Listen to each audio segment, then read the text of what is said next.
हरे कृष्णा। आज का श्लोक है अध्याय 3 श्लोक नंबर 17। भागवत गीता श्लोक नंबर 17 अध्याय 3 से। यस्त्वात्मा रतिरेव स्यात् आत्मा तृप्तश्च मानवः आत्मन्येव च सन्तुष्टः तस्य कार्यं न विद्यते। यस्त्वात्मा रतिरेव स्यात् आत्मतृप्तश्च मानवः आत्मन्येव च सन्तुष्टः तस्य कार्य न विद्यते। अनुवाद और तात्पर्य श्रील प्रभुपाद के द्वारा। श्रील प्रभुपाद की जय। अनुवाद। किंतु जो व्यक्ति आत्मा में ही आनंद लेता है तथा जिसका जीवन आत्म साक्षात्कार युक्त है और जो अपने में ही पूर्णतया संतुष्ट रहता है, उसके लिए कुछ करनीय कर्तव्य नहीं होता। तो इस श्लोक में भगवान श्री कृष्ण कह रहे हैं कि वैसे तो लास्ट श्लोक से अगर हम लिंक करेंगे तो हमें पता चलेगा कि वैसे तो भगवान ने बहुत सारे कर्तव्यों के बारे में बताया है जो एक भौतिक जगत में, जैसे लोग भौतिक वस्तु को प्राप्त करने के लिए भी बहुत सारे कर्मकांड वगैरह करते हैं, लेकिन जो भगवान श्री कृष्ण के शुद्धतम भक्त हैं और वो आत्मा साक्षात्कार कर चुके हैं, यानी वो भगवान कृष्ण के प्रति पूर्णतया शरणागत है और आत्मा में ही आनंद लेता है। आत्मा में ही आनंद लेने का मतलब क्या है? जैसे कि भगवान शिव जी को कहा गया है आत्मा राम, अर्थात भले ही जैसे पार्वती जी उनकी पत्नी है, उससे पहले माता सती थी जो बाद में पार्वती बनी, तो सती उनकी पत्नी जब थी तो दक्ष जो उनके ससुर है वो काफ़ी अपमानित करते थे शिव जी को, और अपनी पुत्री के सामने ही उन्होंने बोला कि जो भस्म लगाता है और ऐसे जंगल में पहाड़ में रहता है और व्याघ्र का छाल पहनता है, मतलब कोई जैसे एक तपस्वी के भांति रहते हैं भगवान शिव जी, क्योंकि वो भगवान कृष्ण के भक्त हैं और निरंतर वो हरि नाम जप करते हैं। साथ ही साथ वो जब भी कथा करते हैं, कुछ बात करते हैं पार्वती देवी से, तो भागवत कथा करते हैं। तो इससे हमें स्पष्ट पता चलता है कि एक वैष्णव को कैसा होना चाहिए, एक आदर्श गृहस्थ फैमिली को कैसा होना चाहिए। तो जैसे कि बहुत सारी कथाएं आती है भगवान शिव जी के बारे में कि जब वो भागवत सुना रहे थे एक बार पार्वती जी को, तो एक तोता सुन रहा था और जब पार्वती जी बीच में उनकी आंख लग गई तो तोता ने पार्वती जी की आवाज़ में हाँ हाँ ऐसे हामी भर रहे थे। तो बाद में शिव जी को पता चला तो काफ़ी क्रोधित भी हुए इस बात पर कि उन्होंने पार्वती जी का ऐसे नकल कर रहे थे। तो खैर इससे हमें ये समझ में आता है कि भगवान के जो शुद्धतम भक्त हैं वो आत्मा राम होते हैं। दुनिया के लोग क्या कहते हैं नहीं कहते हैं वो सीरियसली नहीं लेते हैं। किसकी बात सीरियसली लेते हैं? वो कृष्ण क्या कहते हैं, कृष्ण के शुद्धतम जो भक्तगण हैं वो क्या कहते हैं, शास्त्र क्या कहते हैं, उस हिसाब से वो अपने लाइफ को जीते हैं। जैसे फॉर एग्जाम्पल कोई व्यक्ति जो आत्मा में ही आनंद लेता है, इसका अर्थ यह है जो आध्यात्मिक जीवन को ही सर्वोपरि समझता है, जो जानता है पूर्णतया, सिर्फ सुनता नहीं है या वो सिर्फ ज्ञान नहीं है कि मैं आत्मा हूँ और कृष्ण का अंश हूँ, मेरा कर्तव्य कृष्ण की सेवा करना है, लेकिन इस बात को रियलाइज़ करते हैं और इस बात में उनको पूर्णतया कन्विक्शन है, कन्विंस्ड है वो। उसके लिए उनको कोई जैसे उसमें कोई भी उनको उनके मन को डगमगा नहीं सकते, या उनका विश्वास उसमें डगमगा नहीं सकता। तो ऐसा पूर्णतया जिसको शास्त्र की बातों पर विश्वास है, कृष्ण की बातों पर विश्वास है, वैसे व्यक्ति के बारे में इस श्लोक में बताया गया है कि वो व्यक्ति आत्मा में ही आनंद लेता है तथा जिसका जीवन आत्म साक्षात्कार युक्त है। वो भौतिक कोई भी वस्तु पाने के लिए लालायित नहीं रहता, कोई उनके मन में लालच नहीं होता। वो जो भी कार्य करते हैं वो भगवान कृष्ण की प्रसन्नता के लिए करते हैं। जैसे हम बहुत सारे कार्य करते हैं, अगर हम हर कार्य को करने से पहले या हर डिसीजन को लेने से पहले सोचें क्या मेरी इस डिसीजन से मेरे गुरु मेरे कृष्ण प्रसन्न होंगे, क्या मेरे इस तरह से सोचने से कृष्ण प्रसन्न होंगे।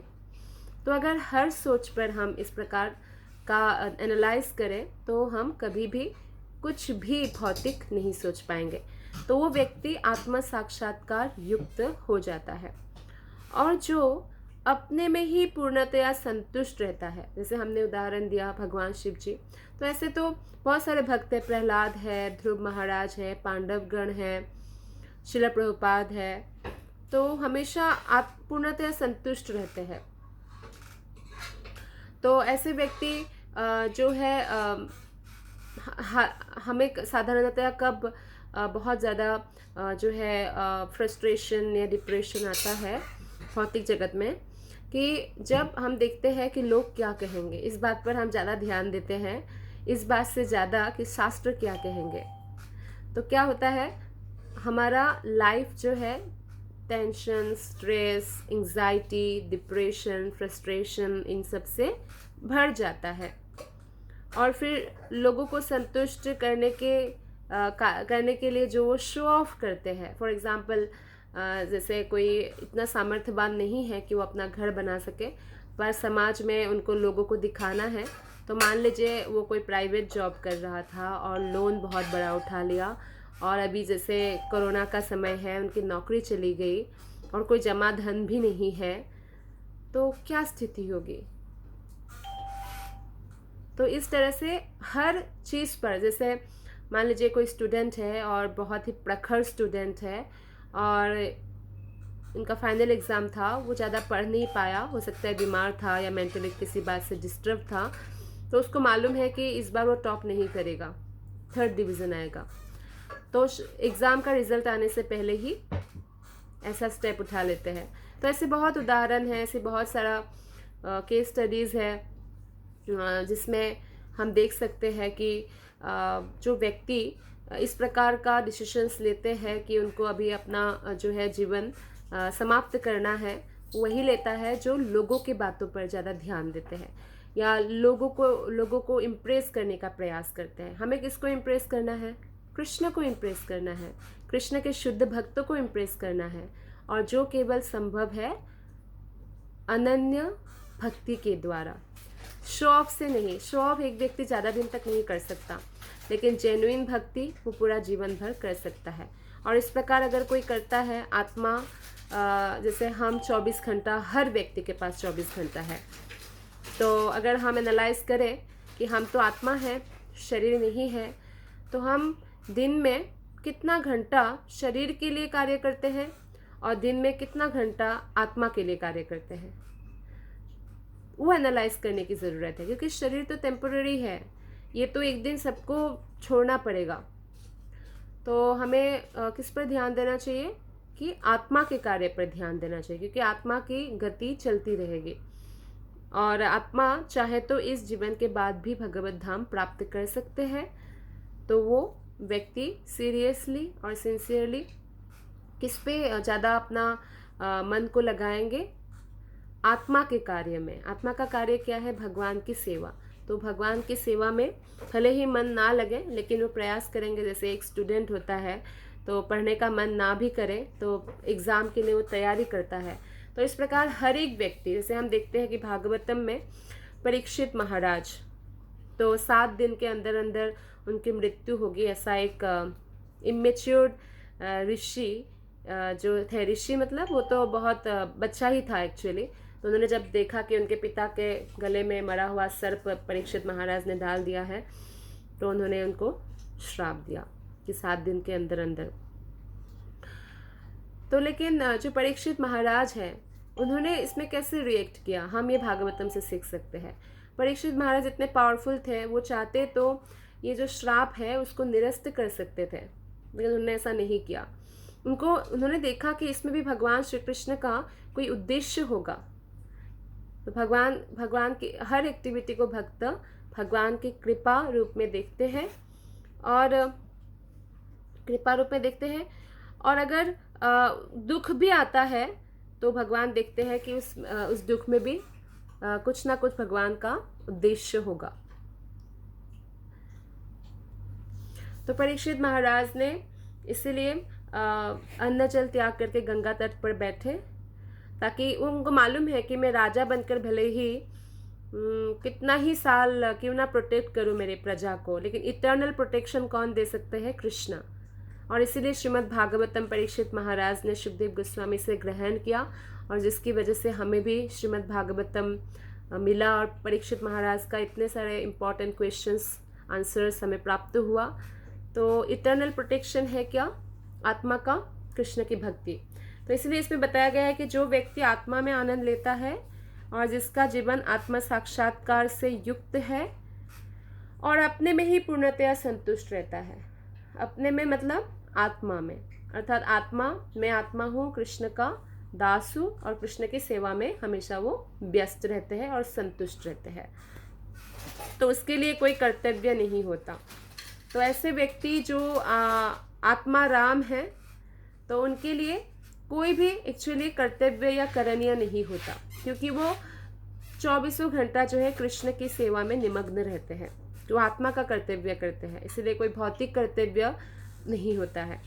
तो इसलिए जो बहुत सारे लोग ऐसे सोचते हैं कि अरे इतने कम उम्र में वो मान लीजिए माता पिता को छोड़कर ब्रह्मचारी बन गए और सब कुछ भगवान के प्रति पूरा समर्पित हो गए, ये तो बहुत बड़ा मतलब बुरा हुआ या पाप लगेगा या ऐसा। लेकिन एक्चुअली शास्त्र के हिसाब से देखा जाए तो जिस व्यक्ति ने संपूर्णतया कृष्ण के प्रति शरणागत हो गए, तो उनको कोई भी प्रकार का कर्तव्य करने की आवश्यकता एक्चुअली नहीं है, उनको कोई पाप भी नहीं लगता है। खैर, अभी जो भी जैसे ब्रह्मचारी है तो वो लोग उनका ध्यान रखा जाता है उनके माता पिता का, लेकिन अगर कर्तव्य की बात आए तो ऐसा किसी भी कर्तव्य से या किसी भी ऋण से वो मुक्त हो जाते हैं शास्त्रों के अनुसार। तो इसलिए हमें उनका आलोचना या उनकी क्रिटिसिज्म नहीं करना चाहिए। जो भगवान कृष्ण की भक्ति में लगे हुए हैं, उनका भक्ति करना ही इतना ऑस्पिशियस है कि उनके पूर्वज में, मान लीजिए उनके पूर्वजों में किसी ने बहुत बड़ा पाप किया और नरक में सड़ रहे हैं बहुत सालों से, बहुत बड़ा पाप ना भी करे, अगर कृष्ण भक्ति नहीं किया तो नरक तो जाना पड़ेगा, क्योंकि जाने अनजाने में बहुत पाप होता है। लोग मांसाहार भी करते हैं, नशा करते हैं। तो कोई उनके परिवार का ऐसा अगर हुआ है या किसी ने उनके परिवार में आत्महत्या कर लिया है, जिसको कभी शरीर मिलेगा नहीं, प्रेत योनि में चले गए, लेकिन अगर एक बच्चा ऐसा पैदा हो गया जिन्होंने पूर्णतया शरणागत होकर कृष्ण की भक्ति करना शुरू कर दिया है, तो उसकी भक्ति करना ही इतना ऑस्पिशियस है उस परिवार के लिए कि उन लोगों का भी उद्धार हो जाता है।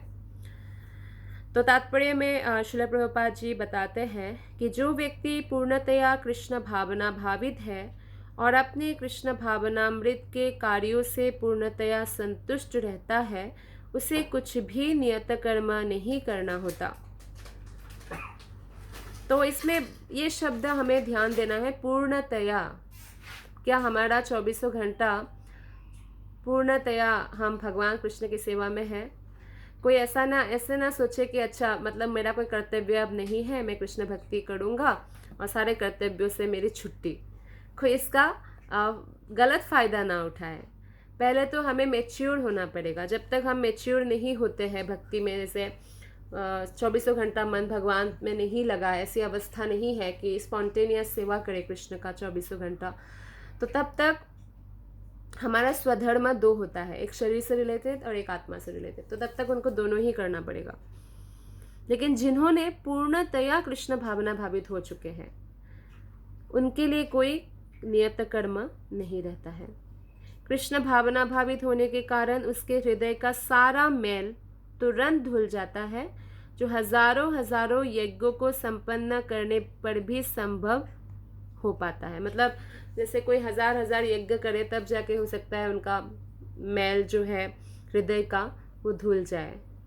लेकिन हरे हरे कृष्ण महामंत्र का जप करने से और कृष्ण के शरणागत होने से वो तुरंत वो मैल धुल जाता है। तो इस प्रकार चेतना के शुद्ध होने से मनुष्य परमेश्वर के साथ अपने संबंध के प्रति पूर्णतया आश्वस्त हो जाता है। तो अब तक अगर हमें इतना आश्वस्त हम नहीं हुए हैं, इतना दृढ़ विश्वास हमारे हृदय में अभी प्रकट नहीं हुआ है, इसका कारण क्या है? हृदय में मैल है। तो हृदय का मैल कैसे धुलेगा? चेतो दर्पण मार्जनम भव महादावाग्नि निर्वापणम। तो ये कैसे होगा? हरे कृष्णा कृष्ण कृष्णा हरे हरे, हरे राम राम राम हरे हरे। हरि नाम जप करने से होगा। चेतना हमारी शुद्ध हो जाएगी और जितना अधिक वर्ष तक हम इस तरह शुद्ध हरिनाम जप करने का प्रयत्न करते रहेंगे और भक्तों का संग करते रहेंगे, भागवत गीता का श्रवण करते रहेंगे, तो हमारे जो कृष्ण के साथ संबंध है इस बात पर उतना ही हमें कन्विक्शन होगा और इतना ही हम आध्यात्मिक दृष्टि से उन्नत बनेंगे, यानी हम प्रगति करेंगे। तो सबसे बड़ा दुर्भाग्य यह है कि जिसका विश्वास नहीं है भगवान के प्रति, यानी वो इतना पापी है, उसका हृदय इतना मैला है जन्मों जन्मों के कर्म फलों के कारण, कि वो भगवान क्या है, भक्ति करना तो दूर, भगवान है इसी बात पर उसको भरोसा नहीं होता है। लेकिन भले ही ऐसा भी व्यक्ति हो, लेकिन वो भी अगर हरे कृष्ण महामंत्र का जप करे, रोज हरे कृष्ण महामंत्र का कम से कम 16 माला रोज जप करे, कुछ ही समय बाद वो अपने अंदर ये डिफरेंस देखेगा कि जिसको भगवान पर बिल्कुल भरोसा ही नहीं था, वो किस प्रकार भगवान कृष्ण की बातों को समझ पा रहे हैं, क्योंकि उनका मैल धुल जाता है हरि नाम जप करने से। तो भगवत कृपा से उसका कार्य स्वयं प्रकाशित हो जाता है, अतएव वैदिक आदेशों के प्रति उसका कर्तव्य निशेष हो जाता है, जो पूर्णतया कृष्ण भावना भावित है। इसलिए उनका जो भी नियत कर्तव्य है वो नहीं भी करे तो कोई उसको नेगेटिव कोई भी फर्क उसको असर नहीं पड़ता है, क्योंकि जो भी कृष्ण के प्रति पूर्णतया सरेंडर्ड है उनको भगवत कृपा मिलती है और उसका सारा कार्य स्वयं प्रकाशित हो जाता है। तो ऐसा कृष्ण भावना भावित व्यक्ति कभी भी भौतिक कार्यों में रुचि नहीं लेता और ना ही उसे सुरा मतलब शराब, सुंदरी तथा अन्य प्रलोभनों में कोई आनंद मिलता है। तो हरिदास ठाकुर, क्योंकि वो मुस्लिम परिवार में जन्म लिया था, तो ये बात कुछ नवाब को अच्छा नहीं लगा, तो उन लोगों ने हरिदास ठाकुर का अपमान करना चाहा। तो उस समय की एक प्रोस्टिट्यूट थी हीराबाई, बहुत सुंदर, अत्यंत सुंदर, तो उनको भेज दिया, हरिदास ठाकुर को प्रलोभन दिया। लेकिन हरिदास ठाकुर कोई विचलित नहीं हुए और बल्कि वो वेश्या परम भक्तिन बन गई और हरिदास ठाकुर की तरह ही वो रोज 3 लाख नाम जप करने लगी और इतना शुद्ध भक्त हो गई वो कि लोग दूर दूर से संत लोग भी उनका दर्शन करने आने लगे। तो ये शुद्ध भक्त की संगति का असर है। वो कोई भी भौतिक प्रलोभन से कभी भी विचलित नहीं होते और ना ही भौतिक कोई भी कार्यों में वो रुचि लेता है। और जो भी भौतिक वस्तुओं से जो है जो दूर रहता है या भौतिक वस्तु जिसको प्रलोभित नहीं कर सकते हैं, वही आध्यात्मिक जीवन को पूरी तरह जी पाते हैं और जो पूर्णतः कृष्ण भावना भावित होते हैं वही 24 घंटा आनंद में रह सकते हैं। इसलिए कहा गया है या तो पागल खुश रहते हैं इस धरती पर या परमहंस। पागल इसलिए खुश रहता है क्योंकि उसको पता नहीं वो पागल है, तो हंसेगा, कूदेगा, खेलेगा, इन लोगों को पता है वो पागल है ना। और परमहंस मतलब जो पूर्णतया कृष्ण भावना भावित है, जिसका मन कृष्ण में रमता है 24 घंटा, वो खुश रह सकते हैं। तो इसलिए पागल बनने जाए वो तो अच्छी बात नहीं है, वो खुशी नहीं है, एक्चुअली वो दुख है। आपने देखा होगा कि कितना मैला रहता है, कपड़ा पहनता है नहीं पहनता है, तो वो जीवन तो एकदम एक्चुअली तमोगुणी लोगों का ऐसा जीवन है। वो सोचते हैं कि बहुत स्टाइलो क्लोथ्स हम पहन रहे हैं, पब्स में जा रहे हैं, नशा कर रहे हैं, ड्रग्स ले रहे हैं, तो यही लाइफ है। लेकिन वो उस पागल का लाइफ जैसा है जो दुख ही दुख प्रदान करेगा। लेकिन हमें क्या बनने का प्रयत्न करना चाहिए? परमहंस, यानी कृष्ण के अनन्य भक्त, शुद्धतम भक्त, और तभी हम आनंद में रह सकते हैं। धन्यवाद। हरे कृष्ण।